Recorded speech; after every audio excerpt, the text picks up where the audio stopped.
Hi everyone, welcome to day 27.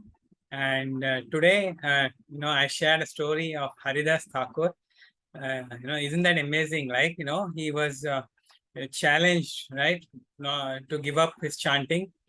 But under the circumstances where even, it was guaranteed death for him, but he still did not give up his chanting of Hare Krishna mantra.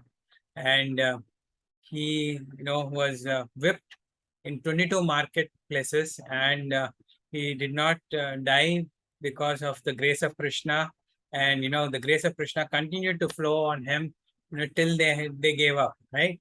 And this is a story that I'm sure nobody knows about this person, Haridas Thakur, unless you are in the circles of devotees, the Vaishnava devotees of Orissa or West Bengal. Otherwise, you will not know the story, right? So uh, it's a very beautiful story, not only about that he survived that incident, that experience, but also the what he spoke with the Nawab, right? When he explained to the Nawab, right? The with full genuinity, right? That chanting Hare Krishna mantra is not at all, against, the scriptures, and Supreme Personality is Krishna, and God is in everybody's heart, right? Guiding force within everybody's heart.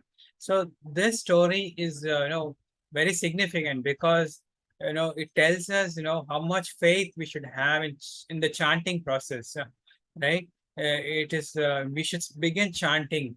Uh, when you read a story like this, or at least when you're going to chant, think of this story particularly, right? I will share you two of my favorite mantras, which are beautifully rhythmic, and at the same time, have the potency of the Lord's name, maximum potency of the Lord's name in that, right? I will share these two mantras, and you can choose which one you like, right? And definitely you would be able to practice it every day. So two things you have to remember: praying to Tulsi Devi is very important, and chanting is also very important. And if you can chant in front of Tulsi Devi, there is nothing like that. Becomes very happy, and she graces us very well in life, right? And it's a simple process, right? So no, I don't want to make people's life difficult, by asking them to learn difficult shlokas or anything like that. Just God's name will be enough, right? And today's Dattatreya's teaching I'm going to talk about is the sun, the next guru, right? He says, I learned to be equal to all like the sun, right? The sun, what it does, it evaporates the water from the ocean, takes it over as a cloud, and distributes equally everywhere, right? It does not see whether it is falling on, on a mountain or a forest or valley or desert. Equally, wherever it can, it will give, right? It has no preferences, right? Similarly, Dattatreya is also doing the same thing. He is taking the wisdom or the knowledge from all the different sources of nature, transforming that knowledge into a practical aspect and given us to us, which we are reading in Srimad Bhagavatam, and now I'm explaining to you, right? So unless he had not distributed this knowledge to, Dattatreya did not distribute to King Yadu, we would not be getting it, right? Because it was written in the Bhagavatam, because he spoke with, Krishna spoke with Uddhava, explained it, and then it's recorded in the Srimad Bhagavatam. And today and every day, I'm giving you one particular guru of Dattatreya. So there is a beautiful thing about this whole pattern is knowledge should be shared with everybody, and if it adds value to our life, share it, right?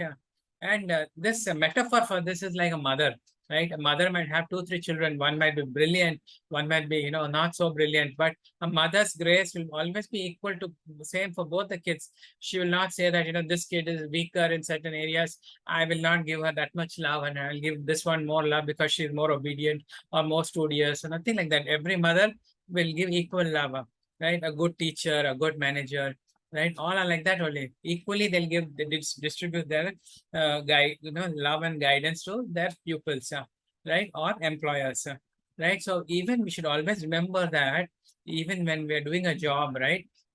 If somebody is flattering us, or somebody is you know buttering us, you can say that, right? Be realistic, right? Be equal to everybody, right? Don't see the hierarchy of a person, of who's who's very rich probably, and then you talk softly to him. And if there's somebody who's not so well to do, then you'd be a little harsh with him. No, that is not correct. We should always be equal to everybody, whether he is materially rich or materialistically poor. Be equal to everybody, yeah, right? And if there are faults in people, overlook those faults, and but tell them how to manage that problem. It's very important. As a manager, you should be very accommodative, irrespective of their capability, right?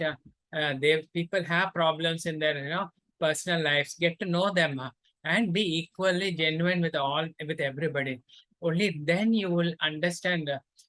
Spirituality is only this, basically, right? Because being equal to all is a spirituality, right? So with that, I want to thank you all for listening to this video today, and a very significant day today because I share the story of Haridas Thakur.